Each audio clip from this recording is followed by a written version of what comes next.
Herkese iyi günler arkadaşlar. Kanalımıza hoş geldiniz. Uzak şehrin ailesi Sinem Ünsal ve sevgilisi Berk Cankat Tokyo'da aşka geldi. Kanal D'nin sevilen dizisi Uzak Şehir'den Ozan Akbaba ile başrollerini paylaşan ünlü oyuncu Sinem Ünsal uzun süredir meslektaşı Berk Cankat'la aşk yaşıyor. Sevgilisi ile Tokyo'ya tatile giden güzel yıldızın paylaşımı sosyal medya kullanıcılar tarafından yoğun ilgi gördü. Uzak şehrin ailası Sinem Ünsal oyunculuğu yanı sıra Instagram paylaşımlarından da adından söz ettiriyor. Başarılı oyuncu Instagram hesabından yeni karelerini paylaştı. Sevgilisi Berk Cankat'tan Japonya'nın başkenti Tokyo'ya gitti.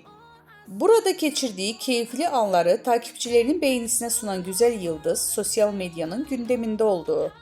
Güzel oyuncunun paylaştığı fotoğraflar sosyal medyada gündem oldu.